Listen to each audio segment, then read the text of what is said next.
क्या आप लोगों के लीमू के पौधे के ऊपर फूल नहीं लगते?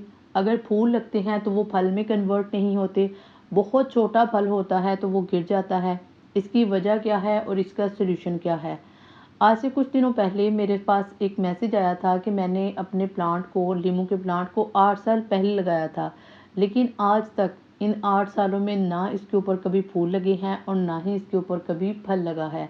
मुझे कोई ऐसा फर्टिलाइज़र बताएं जिससे मेरे प्लांट के ऊपर फूल भी आएँ, फल भी लगे और प्लांट जो है वो लश ग्रीन भी रहे। तो आज की वीडियो हमारी इसी टॉपिक के ऊपर है, आपने एंड तक देखना है और अगर कोई बात आप लोगों को कंफ्यूज करे तो आपने मेरे से पूछ लेनी है। अस्सलाम वालेकुम and welcome to another video. I hope कि आप सब ठीक ठाक होंगे। अल्हम्दुलिल्लाह मैं भी ठीक हूँ।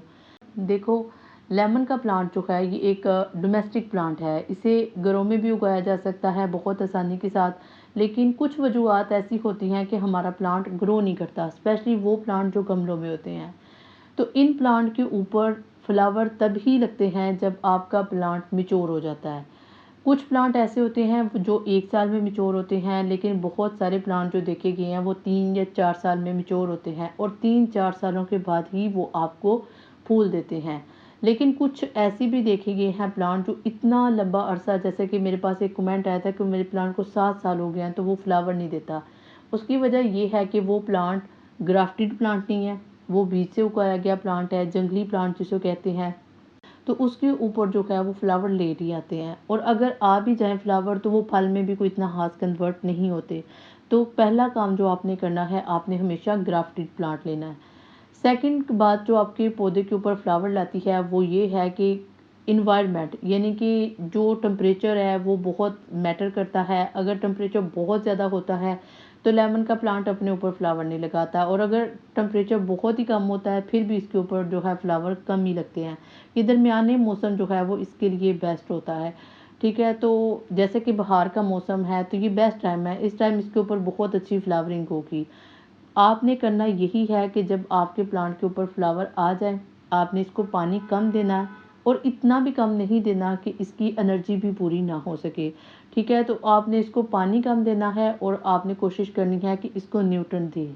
जब आपके प्लांट को वो फ्लावरिंग के ऊपर आता है तो उसे बहुत ज़्यादा एनर्जी की ज़रूरत होती है, उसे पोटाशियम की ज़रूरत होती है, फास्फोरस की ज़रूरत होती है, मैग्नीशियम की ज़रूरत होती है, जिंक की ज़रूरत होती है और इसके अलावा नाइट्रोजन की ज़रूरत होती है।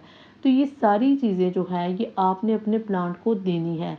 हम अक्सर कोई एक फर्टिलाइज़र अपने प्लांट को दे देते हैं, एक चीज़ उसको प्लांट को मिल जाती है, जैसे कि नाइट्रोजन मिल जाती है वर्मी कंपोजिट से और पोटाशियम और फास्फोरस कम मिलता है, जिससे क्या होता है पौधे के ऊपर पत्ते तो आ जाते हैं लेकिन इसके ऊपर फूल नहीं लगते।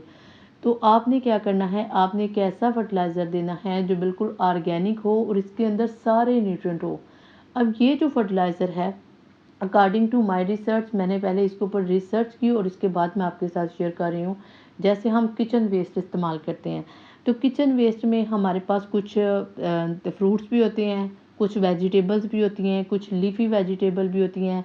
इनके अंदर नाइट्रोजन भी होता है, पोटाशियम भी होता है, फास्फोरस भी होता है, कैल्शियम भी होता है, जिंक भी होता है और मैग्नीशियम भी होता है। ये सारी चीज़ें इनके अंदर जब होती हैं तो ये हमारे प्लांट को भरपूर एनर्जी देती हैं। अब इसको इस्तेमाल करने के बहुत सारे तरीके हैं, लेकिन जो तरीका मैं आज आपको बताऊंगी आपने यही तरीका अप्लाई करना है। इससे फ्लावरिंग बहुत अच्छे से आती है और फ्लावर ड्रॉप नहीं करते। आपने इसको पानी के अंदर भिगो के और वो लिक्विड फॉर्म में वो भी दे सकते हैं, लेकिन वो इतना इफ़ेक्टिव नहीं होता क्योंकि पानी एक दफ़ा प्लांट जज़ब कर लेता है, उसके बाद उसका असर जो है वो ख़त्म हो जाता है। आपने क्या करना है, आपने प्लांट के इर्द गिर्द, ठीक है, प्लांट के इर्द गिर्द से 4 इंच तक मिट्टी हटानी है। कोशिश ये करनी है कि इसकी जड़ों के ऊपर कोई इफ़ेक्ट ना हो। ठीक है, अगर जड़ों को आपने कोई छुरी लगाई या कोई चीज़ लगाई वो कट जाएंगी तो आपका प्लांट क्या होगा, उससे उसको इफ़ेक्ट होगा। आपने बिल्कुल साइडों से हटानी है मिट्टी 4 इंच तक और इसके बाद आपने डालना है किचन वेस्ट इसके इर्द गिर्द। जब आप किचन वेस्ट इसके इर्द गिर्द डालेंगे तो वही मिट्टी जो आपने हटाई थी इसके ऊपर डाल देनी है। अगर आप नई मिट्टी डालना चाहते हैं तो नई मिट्टी भी डाल सकते हैं। जब आपने ये तरीका अपनाना है तो आपने तकरीबन 2 या 3 दिन तक अपने प्लांट को पानी नहीं देना। जब इसको गर्माइश मिलेगी, ये गले सड़ेगा तो आपके प्लांट को एनर्जी मिलेगी, इसकी रूट्स को एनर्जी मिलेगी। और सबसे बड़ी बात कि अक्सर होता है किचन वेस्ट जब हम इस्तेमाल करते हैं तो वो बहुत सारी स्मेल आती है। जब वो मिट्टी के अंदर दबाए जाएंगे तो आपको स्मेल भी बिल्कुल नहीं आएगी। तो ये तरीका आपने अप्लाई करना है। आपका प्लांट जो है वो 10-15 दिनों के अंदर ये जो फ्लावर है ये प्रोड्यूस करेगा। अब जब फ्लावर प्रोड्यूस करेगा तो इसके बाद सम टाइम ऐसा भी होता है कि फ्लावर जो हैं वो गिरना स्टार्ट हो जाते हैं। उसकी मैं वजह बता चुकी हूँ।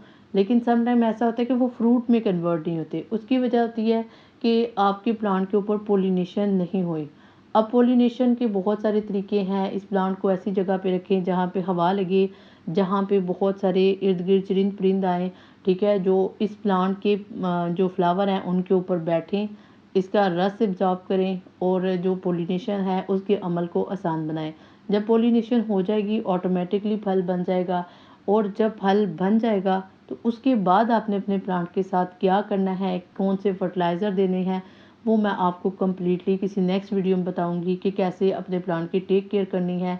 क्योंकि लेमन प्लांट जो है ये काफ़ी हसास प्लांट है। इसको पानी की ज़रूरत नहीं होती, कोई ख़ास टेक केयर की ज़रूरत नहीं होती। लेकिन जो प्लांट हम गमलों में लगा देते हैं उससे क्या होता है, उनकी रूट्स बाउंड हो जाती है। जब रूट्स बाउंड होती है तो वो अपनी मर्ज़ी के न्यूट्रिएंट जो है वो मिट्टी से नहीं ले सकते।